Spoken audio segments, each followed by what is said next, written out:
inuma albaasaa dukkanaan ifa jedhanii keessa jiraachuu caalaa wanti nama kofalchiisu hin jiru. Namni kamuu amantaa isaa jijjiirrachuu mirga isaati. Kan kee garuu inuma albaate ati sii galee karaa feesbuukii si nafu karaa tiiktookii si nafu namni abbaa kanaa na jedhu hin jiru namni na tuqu hin jiru itti alba'aa jirta ofirra darbitee surree kee keessatti alba'aa jirta sii galee.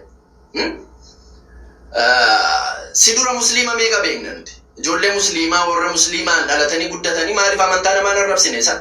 Ati kaleessa pheenxee keessaa gara musliimaa dhuftee ani qarshii barbaachan gara musliimaa dhufe amantii kan inni hordofu waan na fayyaduufi maaliin namummaa koo uffannaa koo jireenya koo na fayyada yoo ta'e amantaa abbaa tokkoo sana hordofettee nama afaaniin dubbate amantaa fi qarshii wal bira fiddee nama haasawate dhala keessi jalatti ilaalee namni sin guddisiin kan si guddisiin jedhanii arrabsaan jiranii komentii ilaalaa jirtu ati feesbuukii irra tiiktookii irra mucaa xinnoo homaan beekne miidiyaa irra fiddee kana alba'aa ooltu miidiyaa kanarra deemtee ati nama guddaa miti ati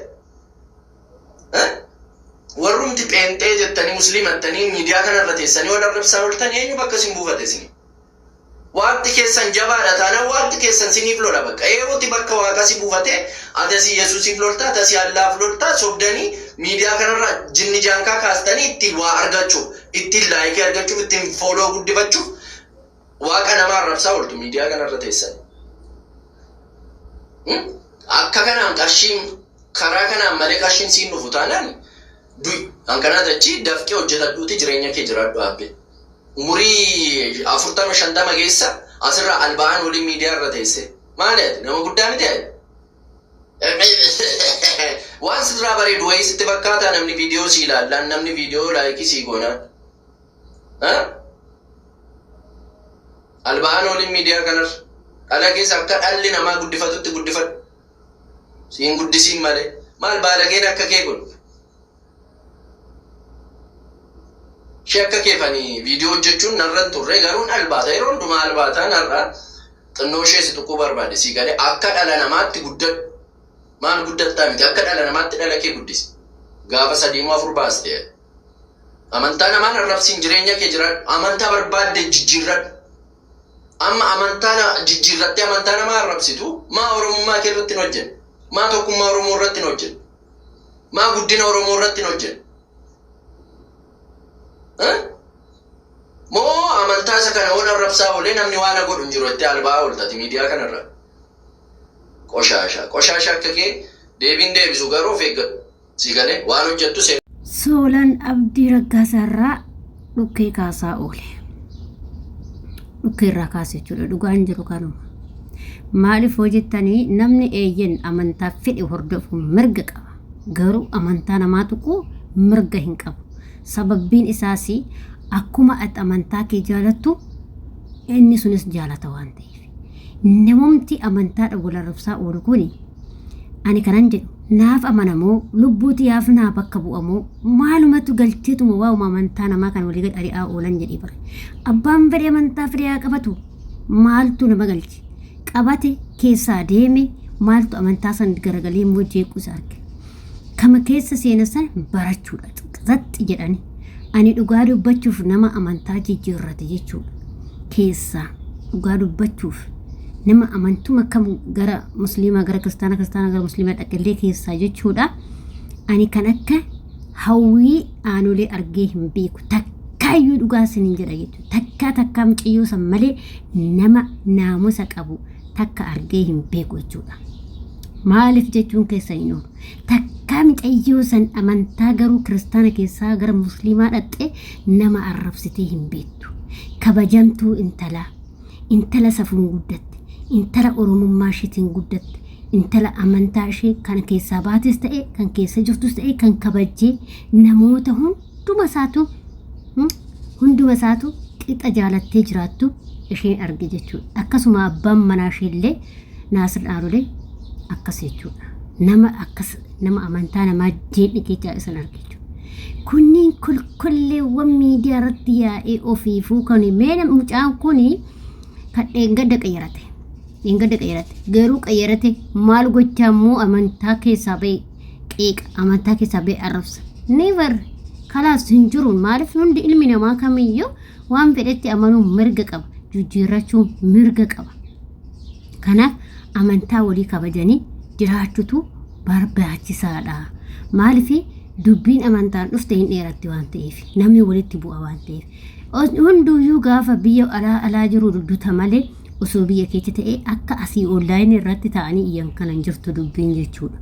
Maaliif amantaa irratti namni tokkoyyuu qoosuun hin danda'amu jechuudha. Garuu biyya ormaa kana keessatti numa qoosamu arrabsa hundu kun kan arrabsaa oola kun kan arrabsaa oola sidaa warra akkasiisanii dhugaa dubbachuuf osoo biyya keessa jiraate seeratti dhiyaate seeraan gaafatamaa jechuudha.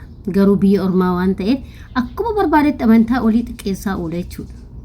Keessattuu nuti Oromoo kana jechuudha. Oromoo kana dadhabne malee amma warra Amaara Musliimaa fi Amaara Kiristaanaa laala takka ani isaanan argin nama akkas wal jaalatusi akkas wal kabajusi akkas wajjin nyaatee wajjin dhugusi akkas kan warra amantaa walii kabaju keessaa warra soddaa keenyatti jechuudha. Warra soddaa keenya wasiin jedhu Amaara Kiristaana Amaara fi Musliima Amaara ta'an arge. Mee ilaala wanna takka wal lolan ani guyyaa takka isaan amantaa wal lolan argeen beeku. Hin dubbatan hin dubbisan amantaa walii kabajanii wajjin koo jiraatanii wajjin kolfanii wajjin nyaatanii wajjin dhuganii akka barbaadetti. Teenyatu noo online irra teeche ofii Oromoo himatti ofii asiin amantaadha wal jeeqti. Asiin amantaa Musliimaa jetti asiin amantaa Kiristaanaa jetti. Kuni ta'uun qabu.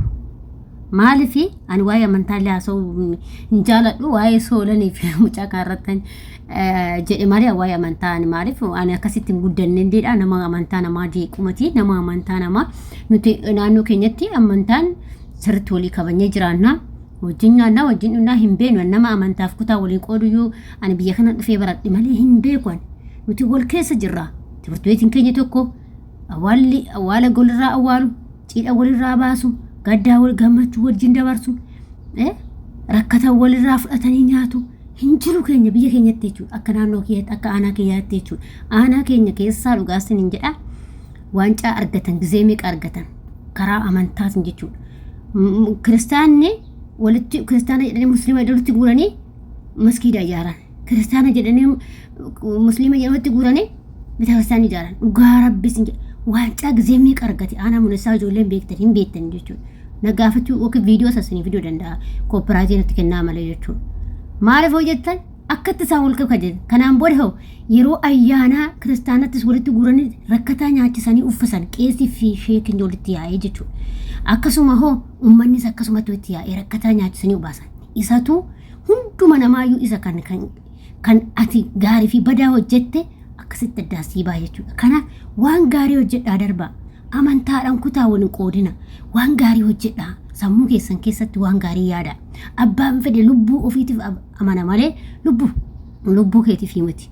Kottuu amantaa kana qabadhu kottu amantaa kana qabadhu kottu ani waan akkasii na jibbisiisa dhugaa rabbii jechuudha. Innaa kanaaf amantaa walii kabajaa jiraadha. Akka aanaa keenya kanatti jiraadha. Fakkeenyi ta'amee akka aanaa keenyatti dhugaa sin jira fakkeenya aanaan keenya dhugaa dubbachuuf fakkeenya jechuudha. Yeroo meeqa keenya mootummaan waccaa jechuudha dhugaa. Hedduuta kanatti tola dhugaa biyyi annoon keenya jechuudha. Aanaa muneessaa warri beektan ijoolleen beektan hin beektan jechuudha. Kanaaf nuti hin beeknu kan nuti addaan qoodu kan hin beeknu jechuudha. Gaafa asii galeen isinitti agarsiisa waan akkaataa uummanni keenyatti jiru. Akkasiin jedha hordoftoota kiyya. Akkasiin jedha hordoftoota kiyya. Kanaaf kunoo laalmee kana daawwadhaame ijoollee ammas isin waa'ee amantaa dhisati kunoo biyyi keenya akkanatti wajjin nyaatee wajjin dhugee kunoo biyya bareedduu bashannananii akkasitti fataa jettee ilaalla uummanni keenya jechuudha. Agartanii kun eessa isinitti fakkaatin Ameerikaa Awurooppaa isinitti fakkaatin yookiin Araba isinitti fakkaatin Itoophiyaa isin jechuudha. Biyya sabaaf salmamni hunda of keessatti hammattee jiraattu jechuudha. Biyyi kun ishee isa daawwadha waa'ee amantaati wal nyaachuu dhiisatti mee biyyi keenya akkam guddattee jedhaati isa wal gaggaafadha jechuudha. Kanaaf amantaadhaan waliin qoodina amantaaf kutaa waliin qoodina. Oromoo kana dadhabne Oromoo kana dadhabne akka obboleessa wal nyaatti akkasii guyyaa miidiyaa kaarra yaa rabbisu tokkuma kan irraa cufiin jedha barane isumas sarootii gochaarra dhugaa rabbisiin jedha. Kanaaf laa akkatti bareeddu biyyi keenya biyya dachee magariisaa Oromiyaa magariisa jettanii oduu akkatti biyya teenya jijjanii qalladdu sin dhugaa sin jedha jechuudha. Amantaa fi kutaa wal qooduu dhiistanii jechuudha. Echabbaa keessanitti itti galtan hundi keessanuu biyya armaatti iyyaa ooltan malee biyyuma keenya kanatti galtanii iyyitan nyinyi jettanii wanni irra baatanii eenyu laayivii irra baatanii jechuudha. Akkasitti araboonni biyya keenya hawwiti kun odaal qilleensa keessan Itoophiyaa jettee biyya keenya jechi. Isin immoo asii miidiyaa irraa wal nyaattan biyyee nyaadhaan jedhani gubanni jiran.